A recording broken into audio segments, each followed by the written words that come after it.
Hi everyone, my name is Sarah Beth, and I finally finished reading Blood Meridian by Cormac McCarthy. This book was published in 1985 and is about 330 pages long.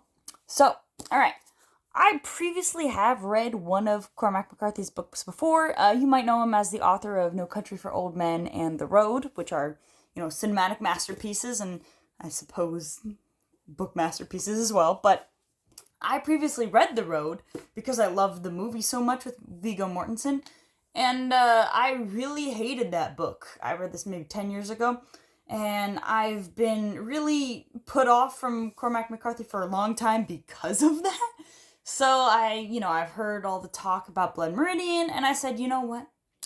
Let's give him another chance.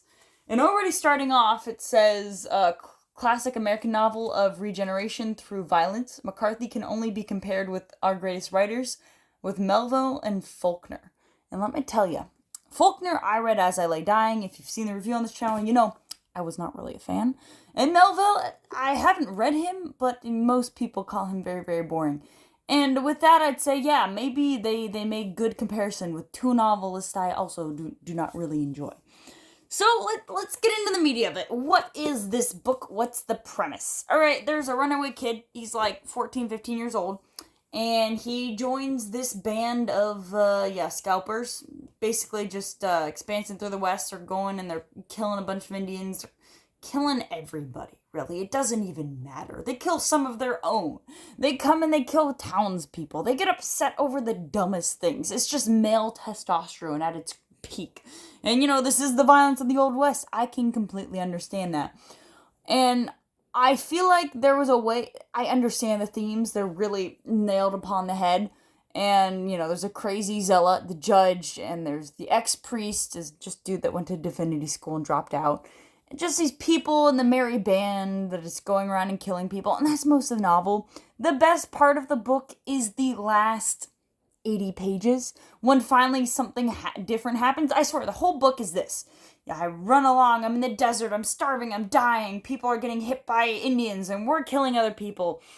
We regroup, we're happy, we get drunk, we pay people, whores, all the good stuff. And then do it again. You're in the desert, people are dying, recruit, get money, a lot of issues, and just it happens so many times, and nobody really, other than the judge, which is basically this demonic man who knows everything in a way. I'm not saying he knows everything, but he's a very deep person, and he's constantly scribbling in his notebooks, and he's fooling with guys' minds because he knows that he's smarter than everyone else, or he knows that he's smarter than everyone else, but he's also insane.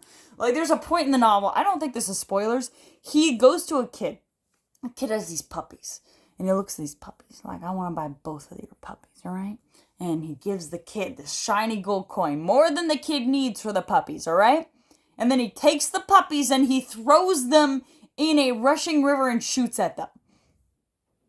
And our main character, the kid, is such a throwaway character. There's really nothing to his character other than he's just a way for us to follow this merry band. It's just kind of happening to him.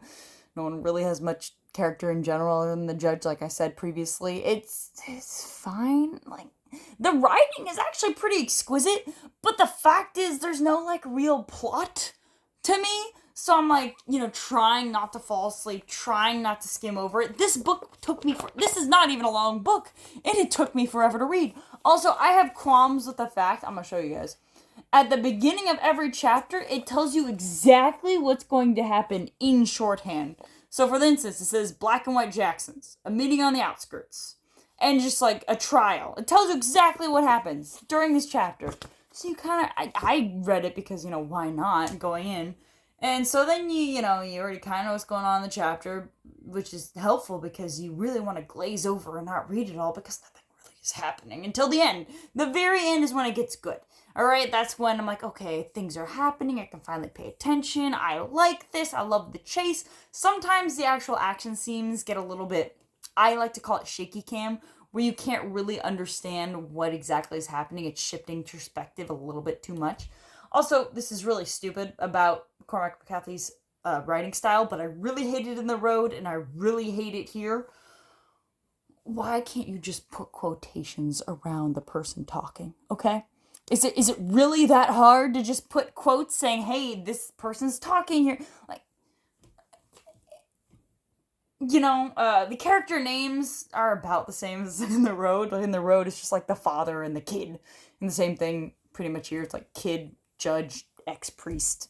But that's fine. It didn't bother me as much in this book because there's more than like 2 characters. But it's, I tried so hard to like this read because, like I said, the writing, the lyrical quality of his words is really well done. There's some really beautiful segments. I just wish that I wasn't exhausted reading it and wanted to pay attention to read it. I really wanted to DNF this. I wanted to DNF this so bad, especially when there was like days when I was not reading this book at all. Life has been busy, but I'm gonna be honest, this part of it too. I don't recommend this book. I don't recommend this book. I don't recommend The Road. I honestly just watch his movies. No Country for Old Men is such a great film. I mean, it's one of the best. The Road, I love that movie. It's a great dystopian, but I wouldn't read the book. This is definitely one of those cases. Don't read the book. I don't care how much this is hyped. Maybe I'm stupid. If you love Melville and Faulkner, maybe this is for you. Okay, but me personally, I got no enjoyment factor when reading this book, except for like the last 80 pages. Maybe just read the last 80 pages, but is it worth buying this book? No, I got it used because such a 1985 novel, pretty easy to find. If you're really curious, I got very curious, decided to give McCarthy another chance, but honestly, instead, maybe read Lonesome Dove. All right, that's another form of like toxic masculinity in a way because everyone's just dying to bury this one. It's the dumbest thing, but at the same time, there's a lot of beauty to that book. I would prefer that book. That book I read faster than this book, and that book is like over 700 pages long.